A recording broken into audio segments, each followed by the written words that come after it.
જય હિન્દ. પ્રમુખ એકેડમીના digital platform એટલે કે યુટ્યુબ ચેનલ પર હું કૃતાર્થ વાઘેલા આપ સૌને આવકારું છું.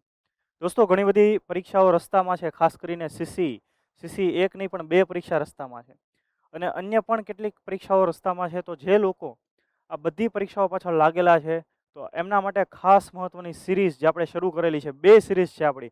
એક છે પરીક્ષા પ્રહાર કે જેમાં આપણે એમસીક્યુ સોલ્વ કરીએ, અને બીજી આ સિરીઝ જેને આપણે નામ આપ્યું છે સવાલ તો હોય જ. તો આપણે આ સિરીઝ અંતર્ગત ખાસ ટોપિક ચર્ચા કરવાના છીએ કે જ્યાંથી હંમેશા સવાલો બને છે. તો જો આપણું હંમેશા સિલેક્ટિવ કામ રહેલું છે તમારા સુધી એવો જ કન્ટેન્ટ પહોંચાડો કે જ્યાંથી સવાલો નીકળે છે. તો આપણે વધારે સમય વેસ્ટ ન કરતા જોઈએ સવાલ તો હોય જ નો ત્રીજો લેક્ચર. જો આખું આ પ્લેલિસ્ટ તમને પ્રમુખ એકેડમીની ચેનલ પર મળી જશે. તમારે જો લાઇક કરવાનું અને શેર કરવાનો છે વિડીયો. તમારી લાઇક અને શેર અમને એક ફ્યુઅલ પૂરું પાડશે. અને જો ખરેખર તમારે તૈયારી માટે આગળ વધવું હોય, તમારે એવો કન્ટેન્ટ જોઈતો હોય તો આ ચેનલને સબસ્ક્રાઇબ કરજો. બરાબર, જો ખરેખર તમારે કામગીરી કરવી હોય તો. બાકી યુટ્યુબમાં ઘણો બધો કન્ટેન્ટ અવેલેબલ છે, રાઈટ. તો આપણે જોઈએ આજના લેક્ચરમાં ખાસ બંધારણ સભાની કામગીરી વિશે. આપણું બંધારણ જે ભારતની અંદર લાગુ છે, તો કઈ રીતે આ બંધારણ બનાવવામાં આવ્યું, કોણ કોણ એના સભ્યો વગેરે હતા, કેવી આખી જર્ની રહેલી છે, એ આપણે આ લેક્ચરમાં જોવાનું છે. અને તમને ખ્યાલ હશે, જે લોકોએ 1-2 વર્ષથી તૈયારી કરતા હોય એમને ખબર હશે કે ભાઈ કેટલો ઇમ્પોર્ટન્ટ ટોપિક છે. સવાલ હોય ને હોય જ, એટલે આપણે સિરીઝને નામ આપ્યું છે સવાલ તો હોય જ. તો પહેલા તમારા માટે સવાલ: બંધારણ સભાની રચના અંગે નીચેનામાંથી કયું વિધાન સત્ય છે? તે સંપૂર્ણપણે પુખ્ત મતાધિકારના આધારે સીધી ચૂંટાયેલી સંસ્થા હતી. તે અંશતઃ ચૂંટાયેલી અને અંશતઃ નામાંકિત સંસ્થા હતી. તેમાં રજવાડાઓનું કોઈ પ્રતિનિધિત્વ ન હતું. તેની રચના માઉન્ટ બેટન પ્લાન હેઠળ કરવામાં આવી હતી.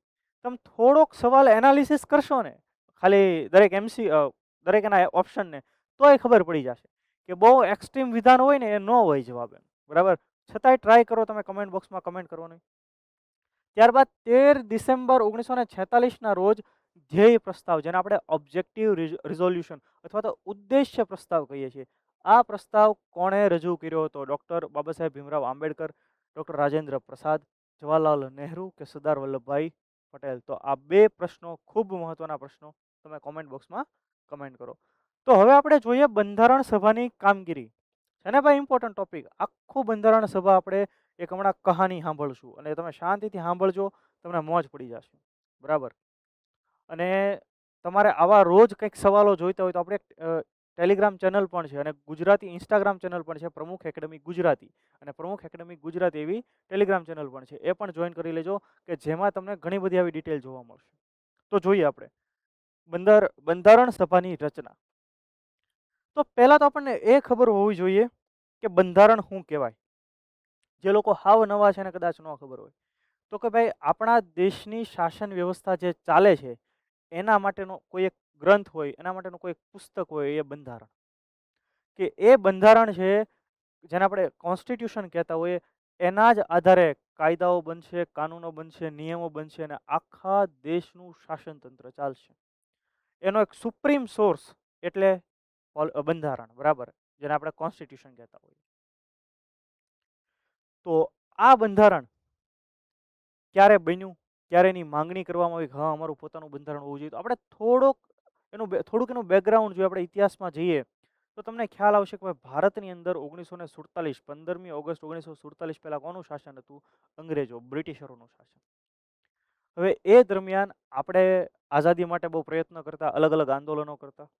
તો ત્યારે એવી માંગણીઓ કરવામાં આવતી કે ભાઈ અમારે અમારું પોતાનું બંધારણ હોવું જોઈએ, એટલે કે ભારતના લોકોનું બંધારણ ભારતીય લોકો દ્વારા બનાવેલું હોવું જોઈએ અને અમારા દેશમાં અમારું શાસન હોવું જોઈએ, નહીં કે અન્ય કોઈ પણ વિદેશી પ્રજાનું. તો આ માટે અલગ અલગ માંગણીઓ કરવામાં આવતી હતી.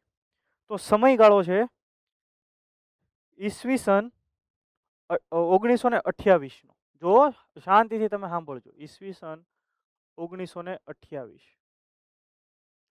એક ઘટના હું તમને નહેરુ અહેવાલ વિશે જણાવું. આ નહેરુ અહેવાલ શું હતો? અંગ્રેજ એક સેક્રેટરી, એક સચિવ હતા જેનું નામ હતું બિર્કિનહેડ.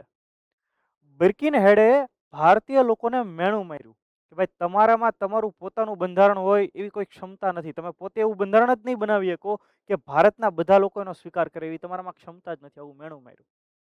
તો એ સમયે ભારતના જે લીડર હતા એ બધાને ખોટું લાગ્યું કે આવું એ શું કામ કહી જાય ભાઈ, આપણે શું કામ ન બનાવી શકીએ.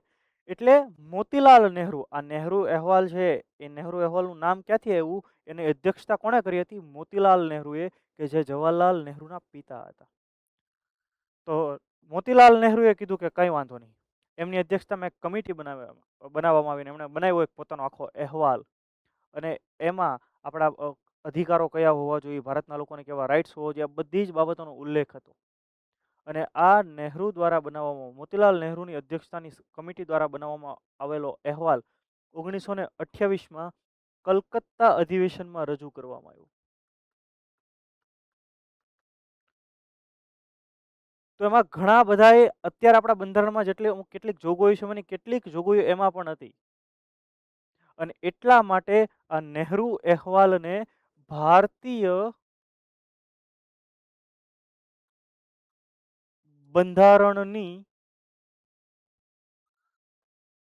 બ્લુપ્રિન્ટ કહેવામાં આવે છે. જો આપણે ડિટેલિંગમાં ભણવાનું છે, ઉપર છલ્લું નહીં, બરાબર. તો આ અહેવાલ રજૂ કર્યો. અંગ્રેજોએ આ અહેવાલ સ્વીકારવાની ના પાડી દીધી, ના ના આવું અમે નહીં કંઈ કહીએ, આ બધું અમે ન સ્વીકારીએ. તો કાંઈ વાંધો નહીં. પછી વર્ષ આવ્યું 1929, ઈસવીસન 1929. ત્યારે ભારતીય રાષ્ટ્રીય કોંગ્રેસનું અધિવેશન ક્યાં યોજાણું? લાહોર. કેમ યાદ રાખવાનું તમારે આવી રીતે યાદ રાખવાનું કે અહીંયા કલકત્તા 1928 અધિવેશન, અને પછી સીધું લાહોર, એટલે તમારે અહીંયા આવી જવાનું. આ છે લાહોર 1929. યાદ રહી ગયું કે ન યાદ રહી ગયું? રાવી નદીના કિનારે. તો આ અધિવેશનની અધ્યક્ષતા કોણે કરી? તો કે જવાહરલાલ નહેરુએ. મોતીલાલ નહેરુની વાત 28માં આવી ગઈ, એની વાત અંગ્રેજોએ ન માની, એટલે જવાહરલાલ નહેરુએ કીધું પપ્પા તમે આગળ વહી જાઓ, તમને ન સમજાય, મને આવવા દો મેદાન. તો અહીંયાથી હવે જવાહરલાલ નહેરુ મેદાને આવે છે, અને એમની અધ્યક્ષતામાં આ લાહોર અધિવેશન રાવી નદીના કિનારે, અહીંયા હું ટૂંકમાં લખી નાખું JN. અને આ અધિવેશનમાં એક ઠરાવ પસાર કરવામાં આવ્યો કે હવે અમારે લોકોને પૂર્ણ સ્વરાજ જોઈએ છીએ, પૂર્ણ રૂપે આઝાદી અમારે હવે જોઈએ છે. તો આ સવાલ પણ પરીક્ષામાં પૂછાય, પૂર્ણ સ્વરાજનો ઠરાવ ક્યાં પસાર કરવામાં આવ્યો?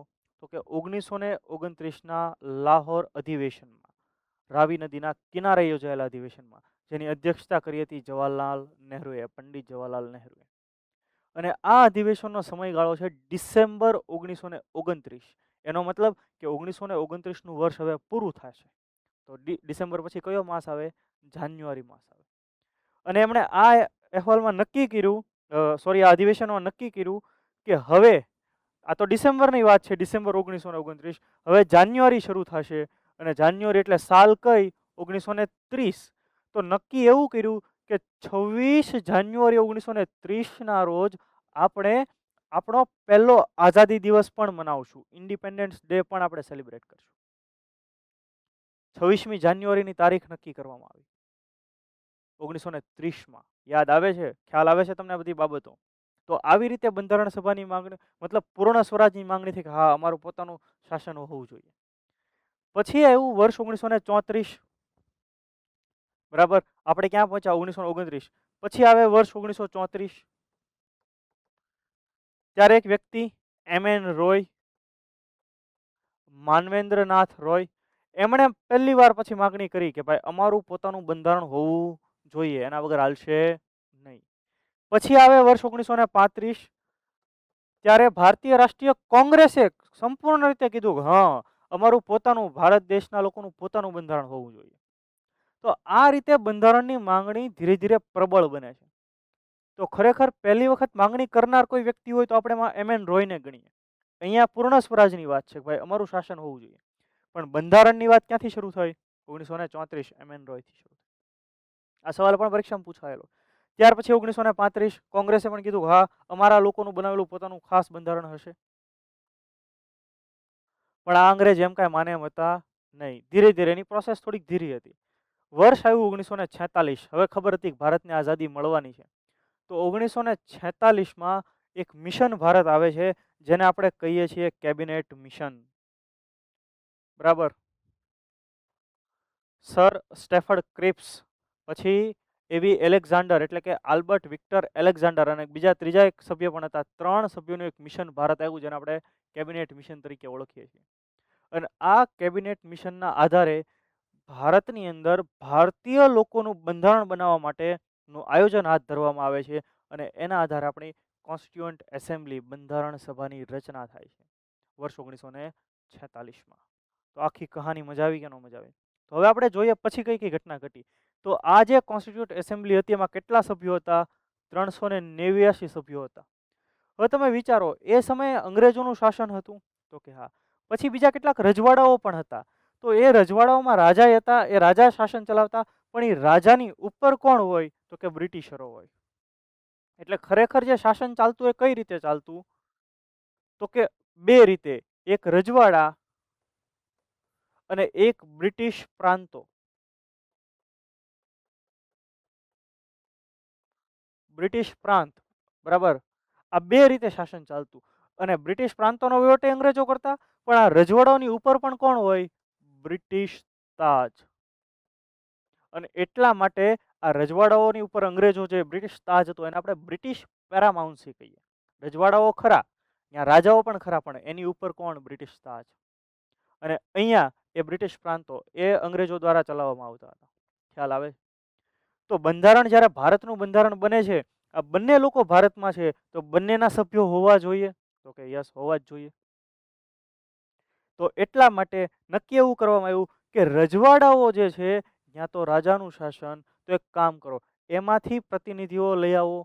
તો રાજા શું કહેશે કે ભાઈ અમારે આ એબીસી આ ભાઈનું નામ છે, આ રામભાઈ છે, એ બહુ કામના છે ભાઈ, એને બધી ખબર પડે છે, તો અમે અમારા વતી આ બંધારણ સભામાં આ ભાઈને મોકલશું, કેમ કે હોશિયાર છે, ભણેલા છે. તો એના માટે કઈ ચૂંટણી થવાની નથી. તો રજવાડામાંથી જે લોકો પસંદ થયા હતા એ ડાયરેક્ટ આવ્યા હતા, વિધાઉટ એની ઇલેક્શન. પણ બ્રિટિશ પ્રાંતમાંથી જેટલા સભ્યો આવ્યા, જો કેટલા સભ્યો રજવાડાઓમાંથી હતા? 93 સભ્યો.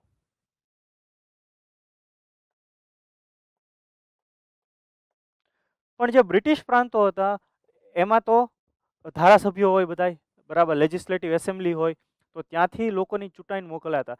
પણ એ જેટલા પણ લોકો, 296 લોકો જે આવ્યા હતા, એ ચૂંટાઈને આવ્યા હતા, પણ એ ચૂંટણીમાં મત તમે ને મેં આપ્યો નહોતો. તો કોણે મત આપ્યો હતો? તો કે ધારાસભ્યોએ મત આપ્યો હતો. હવે ને અત્યારે આપણે સમજવું હોય તો કેમ સમજી લઈએ? તો કે ભાઈ આપણી ગુજરાતની વિધાનસભા છે, હું તમને માત્ર ઉદાહરણ આપું છું. તો કે હા, એમાં 182 સભ્યો બેઠે છે. તો કે હા. તો અત્યારે જો કોન્સ્ટિટ્યુઅન્ટ એસેમ્બલી હોય, આપણે અત્યારે બનાવવામાં આવે નવી, તો આપણા એ ધારાસભ્યો એટલા જ લોકો મત આપશે, અને એમાંથી એ સભ્યોને ક્યાં મોકલશે? ઉપર કોન્સ્ટિટ્યુઅન્ટ એસેમ્બલીમાં. આટલું સમજાય છે તમને બધાને? પાક્કું ક્લિયર થાય છે કે નથી થતું? ફરી વાર હું તમને સમજાવું કે આ બ્રિટિશ પ્રાંતના સભ્યો કઈ રીતે આવ્યા હતા? તો કે ચૂંટણી થકી. પણ આ ચૂંટણીમાં કોણે મત આપ્યો તો? જે નોર્મલ લોકોએ મત આપ્યો તો? તમારી મારી જેવા સામાન્ય લોકોએ મત આપ્યો? તો કે નહીં. કોણે? તમે સમજો, એમએલએ મત આપ્યો હતો. એ સમયે જે ધારાસભ્યો હતા એમણે ચૂંટણીમાં મત આપ્યો હતો, આપણે લોકોએ નહીં. આપણે એટલે કે સામાન્ય લોકોએ નહીં. અને એટલે એને કઈ ચૂંટણી કીધી? અપ્રત્યક્ષ ચૂંટણી કીધી. પ્રત્યક્ષ કોને કહેવાય? તમે એનું ડાયરેક્ટ મત આપીએ આપણે પ્રત્યક્ષ કહીએ, પણ આ અપ્રત્યક્ષ એટલે કોણ? જે એમએલએ હોય એમણે મત આપ્યો. ખ્યાલ આવ્યો? તો 296 બ્રિટિશ ભારતના, એમાંથી 293 વત્તા બીજા 4 કમિશનરેટના હતા, બરાબર. કમિશનર પ્રાંત જે હતા એમાંથી 4 લોકો હતા, એટલે બાકીના 292 વત્તા 4 એટલે 296, અને 93 લોકો રજવાડામાંથી. આ રીતે 389 સભ્યોની એક કોન્સ્ટિટ્યુટ એસેમ્બલી બની, અને એણે ભારતના બંધારણની કામગીરી આગળ વધારી, અને આપણને બહુ મહત્વનું બંધારણ બનાવીને આપ્યું.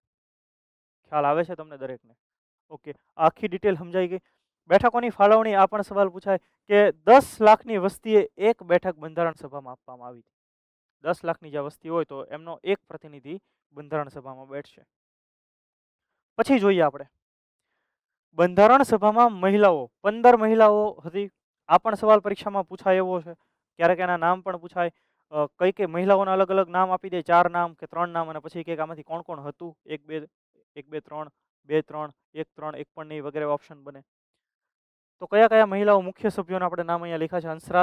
હંસા જીવરાજ મહેતા, ગુજરાતી સભ્ય યુનુમાં પ્રતિનિધિત્વ, સરોજિની નાયડુ, ભારતના બુલબુલ, પ્રથમ મહિલા રાજ્યપાલ, તત્કાલીન યુનાઇટેડ પ્રોવિન્સ, બરાબર, જેને આપણે વર્તમાનમાં ઉત્તર પ્રદેશ કહીએ છીએ, એના રાજ્યપાલ, રાજકુમારી અમૃત કૌર, ભારતના પ્રથમ આરોગ્ય મંત્રી, દક્ષાયણી વેલાયુધન, એકમાત્ર દલિત મહિલા સભ્ય, સુચેતા કૃપલાણી, પ્રથમ મહિલા મુખ્યમંત્રી, યુપીના મુખ્યમંત્રી. તો આ કેટલાક મહત્વના મહિલાઓએ પણ બંધારણ સભાની અંદર કામગીરી કરેલી. આ પ્રશ્ન મોસ્ટ ઇમ્પોર્ટન્ટ, કુલ 15 જેટલા મહિલા સભ્યો હતા.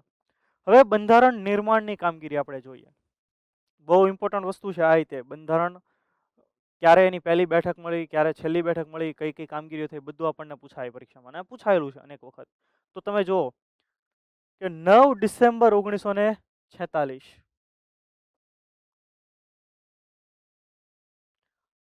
9 ડિસેમ્બર 1946 બંધારણ સભાની પહેલી બેઠક મળી, જેમાં સચ્ચિદાનંદ સિન્હા એના કાર્યકારી અધ્યક્ષ હતા. એક્ટિંગ પ્રેસિડેન્ટ તરીકે હતા સચ્ચિદાનંદ સિન્હા. ડિસેમ્બર 1946 ની વાત છે. તારીખ યાદ રાખવી જરૂરી. હા, 100% યાદ રાખવી જરૂરી. 1946માં જ Cripps mission, sorry, cabinet mission Bharat આવેલું. કન્ફર્મ. બીજી બેઠક, એની પછીની બેઠક ક્યારે? 11 ડિસેમ્બર 1946. ત્યારે કાયમી અધ્યક્ષ તરીકે કોની નિયુક્તિ કરવામાં આવી? ડોક્ટર રાજેન્દ્ર પ્રસાદ. આ બંને નામ તમને પરીક્ષામાં પૂછાય. તો 9 ડિસેમ્બર, 11 ડિસેમ્બર. પછી આવે 13 ડિસેમ્બર 1946, જવાહરલાલ નહેરુ દ્વારા ધ્યેય પ્રસ્તાવ, ધ્યેય એટલે ઉદ્દેશ્ય પ્રસ્તાવ, વધારે ફેમસ વર્ડ કયો છે? ઉદ્દેશ્ય. ઉદ્દેશ્ય પ્રસ્તાવ રજૂ કરવામાં આવ્યો. ઉપરાંત જેને આપણે ઓબ્જેક્ટિવ રિઝોલ્યુશન પણ કહીએ છીએ, એ પણ રજૂ કરવામાં આવ્યું કે ભાઈ આપણો ઉદ્દેશ્ય કંઈક આવો છે. આ જ ઉદ્દેશ્ય પ્રસ્તાવ આગળ જતા જેને કયા નામે ઓળખવામાં આવ્યો? ભારતના આમુખ તરીકે ઓળખવામાં આવ્યો છે. ખ્યાલ આવે? સમજાય છે ને બધી કહાની? 9 ડિસેમ્બર, 11 ડિસેમ્બર, 13 ડિસેમ્બર, અને પછી 26 નવેમ્બર 1949 ના રોજ બંધારણ પસાર થયું અને સ્વીકાર કરવામાં આવ્યું. અને યાદ રાખજો, ભારતીય બંધારણના આમુખની અંદર પણ આ તારીખ મેન્શન કરેલી છે, બરાબર, ડેટ મેન્શન.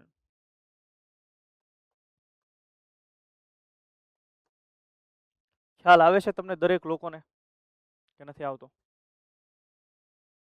હવે 26મી જાન્યુઆરી 1949 બંધારણ પસાર થયું અને સ્વીકારાયું. પણ એકચ્યુઅલી બંધારણ ક્યારે લાગુ પડ્યું? 26 જાન્યુઆરી 1950. આ છે 26 નવેમ્બર 1949.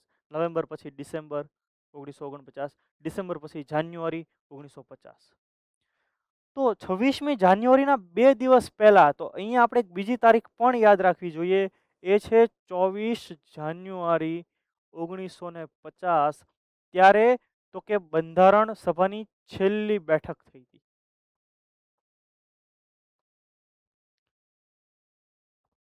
24મી જાન્યુઆરી 1950, અને 284 જેટલા સભ્યોએ આ બંધારણ ઉપર પોતાના હસ્તાક્ષર કર્યા હતા.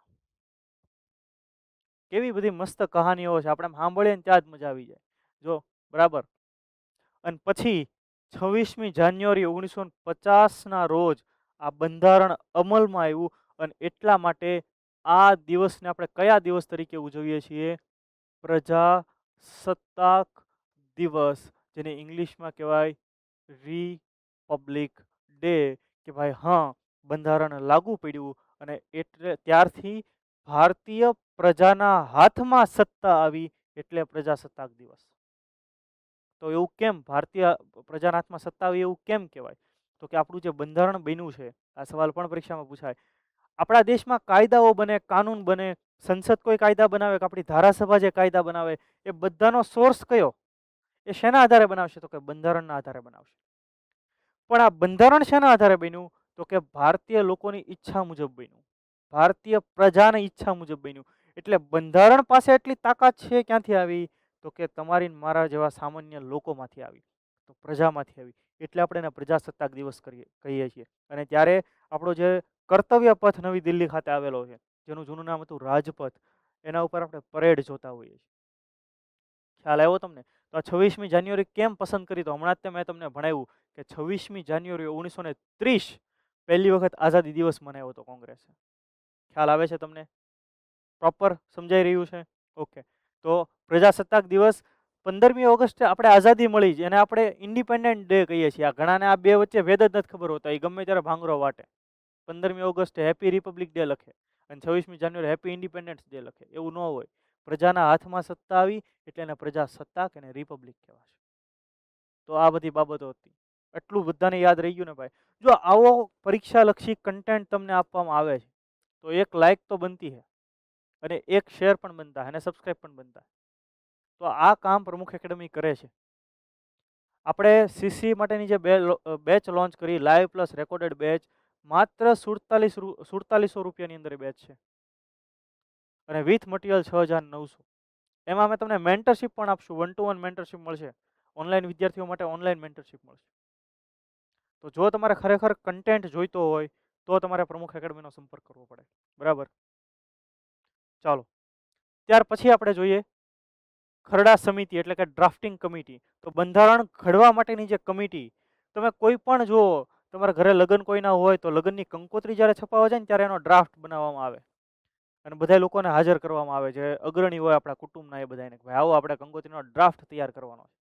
એમ બંધારણ બનાવવાનું હતું ત્યારે એનો ડ્રાફ્ટ, કે આમાં કઈ કઈ બાબતો, કઈ કઈ કલમ ઉમેરવામાં આવશે, અનુચ્છેદ ઉમેરવામાં આવશે, એનો આખો ડ્રાફ્ટ તૈયાર કરવાનો ડિટેલિંગમાં. એના માટેની જે કમિટી એને આપણે ડ્રાફ્ટિંગ કમિટી કહીએ, જેની અધ્યક્ષતા કોણે કરી હતી? Doctor BR આંબેડકરે. 29 ઓગસ્ટ 1947ના રોજ આ ડ્રાફ્ટિંગ કમિટીનું ગઠન કરવામાં આવ્યું.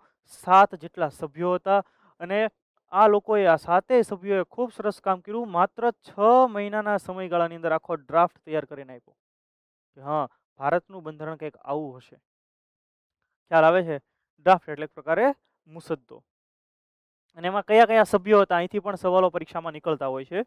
તો જુઓ, ડૉક્ટર BR આંબેડકર, એના અધ્યક્ષ ડૉક્ટર બાબા સાહેબ ભીમરાવ આંબેડકર, N ગોપાલાસ્વામી અયંગર, અલ્લાદી કૃષ્ણસ્વામી અય્યર એટલે કે અલ્લાદી કૃષ્ણસ્વામી અય્યર, ડૉક્ટર KM મુનશી એટલે કે કનૈયાલાલ મુનશી, સૈયદ મોહમ્મદ સાદુલ્લા, N માધવરાવ જે BL મિત્રેની જગ્યાએ આવ્યા હતા, અને TT કૃષ્ણમાચારી જે DP ખેતાનની જગ્યાએ આવ્યા હતા. તો આ 7 સભ્યોના નામ યાદ રહી જાય? હા, હમણાં રહી જશે. થોડીક ધીરજ રાખો તમે.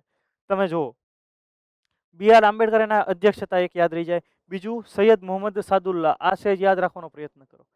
બાકીના જેટલા પણ મુખ્ય નામ છે ને, એમાં કાંઈક ને કાંઈક તમને ભગવાન શ્રી કૃષ્ણનું નામ જોવા મળશે. જેમ કે ગોપાલાસ્વામી અયંગર, કૃષ્ણસ્વામી અય્યર, કનૈયાલાલ મુનશી, માધવરાવ, અને ત્યાર પછી અહીંયા જે નામ છે કૃષ્ણમાચારી. તો તમને સવાલ પૂછાય કે ડ્રાફ્ટિંગ કમિટીમાં કયા સભ્ય હતા, કયા સભ્ય ન હતા, તો તમારે તરત જ ત્યાં વિચારવાનું ભગવાન શ્રી કૃષ્ણના નામવાળા કયા કયા છે. એટલે પેપર સેટર સ્માર્ટ હોય તો કંઈક નવું નામે કૃષ્ણ ભગવાન વાળું બનાવીએ, બરાબર. પણ સામાન્ય રીતે તમે કૃષ્ણ ભગવાનના નામ ઉપરથી યાદ રાખશો એટલે ઓલમોસ્ટ બધા યાદ રહી જશે. સૈયદ મોહમ્મદ સાદુલ્લા અને BR આંબેડકર, આ બે અલગથી યાદ રાખવાના થશે. તો BR આંબેડકર તો આપણને એમને પણ યાદ રહી જશે. મજા આવી ને? આવી રીતે ભણવાનું ભાઈ, બરાબર, શાંતિથી. અને સ્ટોરી ટેલિંગ એક પ્રકારે, હા, સ્ટોરીઓ, કહાનીઓ સાંભળશો એટલે તમને મોજ આવી જશે. ત્યાર પછી ભારતીય બંધારણના સ્ત્રોતો, કે ભાઈ આપણું બંધારણ તો આપણે બનાવ્યું, ક્યાંથી આપણે વસ્તુ લીધી છે. તો આપણે ઘણા બધા 60 જેટલા દેશોના બંધારણનો અભ્યાસ કર્યો અને એમાંથી આપણને જે ગમતું તે આપણે ઉપાડી લીધું. આપણે તૈયારી કરતી વખતે એવું કરીએ, ભાઈબંધ એમ કે આ બુક હારી એટલે એ લઈ આવી, બીજો એમ કે આ બુક હારી એ લઈ આવી. એ બધી બુકનો આમ ઘરે આમ થોથો કરીએ અથવા લાઇબ્રેરીમાં થોથો કરીએ એટલે આપણને એમ થાય ઓહો, ભણેશ્રી તો આ જ છે, પણ એને વાંચ્યું ન હોય. પણ અહીંયા બંધારણ બનાવવા માટે તો વાંચવામાં આવે છે. 60 દેશોના બંધારણોનો અભ્યાસ કર્યો હતો. તો કયા કયા દેશમાંથી હું લીધું જોઈએ આપણે. અમેરિકામાંથી લીધું ફંડામેન્ટલ રાઇટ્સ, મૂળભૂત અધિકારો. એ ક્યાંથી લીધા? અમેરિકામાં જ લીધા છે. પછી જ્યુડિશિયલ રિવ્યુ, ન્યાયિક પુનરાવલોકન એટલે શું? જ્યુડિશિયલ રિવ્યુ એટલે શું? કે ભાઈ સંસદ, એની પાસે કાંઈ અમાપ સત્તા નથી, મનગઢત કાયદા ન બનાવે કે સંસદ ભાઈ. સંસદ કાયદો બનાવે તો એને માપ મારીને બનાવવાનો છે, બંધારણની મર્યાદામાં રહીને બનાવવાનો છે. જો એ બંધારણની મર્યાદા ચૂકશે એટલે તરત કોર્ટ એને ટકોર કરશે કે એ લિમિટમાં. એ કાયદાને નલ એન્ડ વોઇડ કરી શકે. એનો મતલબ કે ભાઈ આ ગેરબંધારણીય છે એવું પણ કહી શકે કોર્ટ. તો જ્યુડિશિયલ સિસ્ટમ આપણી કોઈ પણ કાયદાને રિવ્યૂ કરી શકે, એને આપણે કહીએ છીએ જ્યુડિશિયલ રિવ્યૂ. એ આપણે કોની પાસે લીધું? અમેરિકા પાસે લીધું. ત્યાર પછી રાષ્ટ્રપતિ પર મહાભિયોગ. તમે જો, રાષ્ટ્રપતિની ચૂંટણી એ આયર્લેન્ડ પાસેથી લીધી છે. તો ચૂંટણી તો થઈ ગઈ રાષ્ટ્રપતિની, પણ રાષ્ટ્રપતિને હવે એમ થાય કે હવે એને આપણે રજા આપવી છે, તો એના માટે છે રાષ્ટ્રપતિ પર મહાભિયોગ, એ આપણે અમેરિકા પાસે લીધું છે. કેનેડા પાસેથી સશક્ત કેન્દ્ર ધરાવતું સંઘીય માળખું, કેન્દ્ર પાસે શેષ સત્તાઓ રેસિડ્યુરી પાવર, કે જે વધારાના સત્તાઓ છે બધી કોની પાસે રહેશે? સેન્ટ્રલ ગવર્મેન્ટ પાસે રહેશે. ત્યારબાદ બ્રિટન પાસેથી સંસદીય શાસન વ્યવસ્થા, આપણી જે પાર્લામેન્ટરી સિસ્ટમ એ આપણે કોની પાસેથી લીધી? બ્રિટન પાસેથી, કેમ કે અહીંયા બ્રિટિશરોનું શાસન હતું. કાયદાનું શાસન, રૂલ ઓફ લો, એ પણ બ્રિટન પાસેથી. કેબિનેટ સિસ્ટમ અને એકલ નાગરિકતા, સિંગલ સિટીઝનશીપ. અમેરિકામાં એક પ્રકારે ડ્યુઅલ સિટીઝનશીપ છે, જે તે રાજ્યની સિટીઝનશીપ અને આખા દેશની. આપણે એક જ ભારતીય નાગરિક કહેવાયા, બરાબર. આપણી પાસે ગુજરાતની અલગથી નાગરિકતા નથી. આયર્લેન્ડ, રાજ્ય નીતિના માર્ગદર્શક સિદ્ધાંતો, ડીપીએસપી આપણે કોની પાસે લીધા? આયર્લેન્ડ પાસેથી.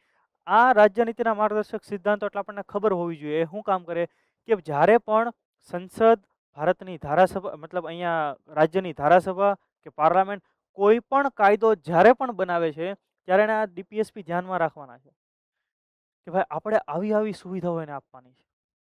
ખ્યાલ આવ્યો તમને દરેકને?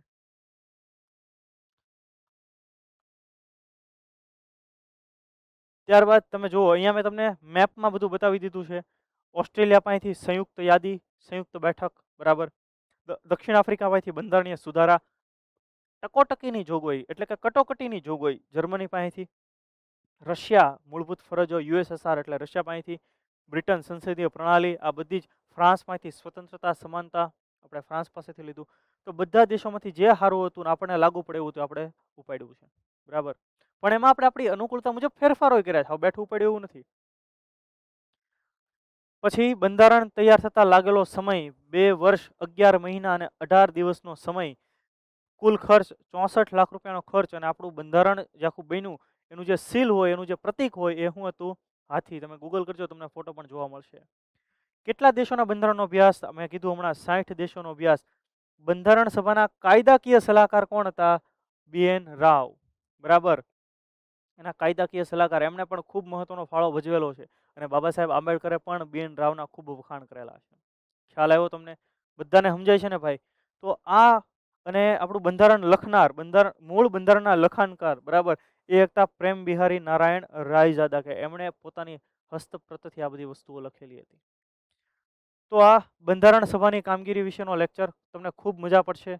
સવાલ તો હોય જ. આપણે આખી ડિટેલ એમાં આવરી લીધી છે અને આમાંથી સવાલો પડશે ને પડશે જ. જો આ બધા વિડીયો તમને ગમતા હોય તો વિડીયો લાઈક કરો, શેર કરો અને ચેનલને સબસ્ક્રાઈબ કરો. જેટલી ઝડપથી તમે અન્ય લોકો સુધી પહોંચાડશો, અમે ઘણો બધો નવો કન્ટેન્ટ તમારા સુધી લાવશું, બરાબર છે. તો આપણે બહુ મસ્ત ભણવું છે, કહાનીઓ સ્વરૂપે ભણવું છે અને એનાથી વિશેષ પરીક્ષા લક્ષી ભણવું છે. તો ફરી પાછા આપણે નેક્સ્ટ સેશનમાં ભેગા થશું. ત્યાં સુધી જય હિન્દ.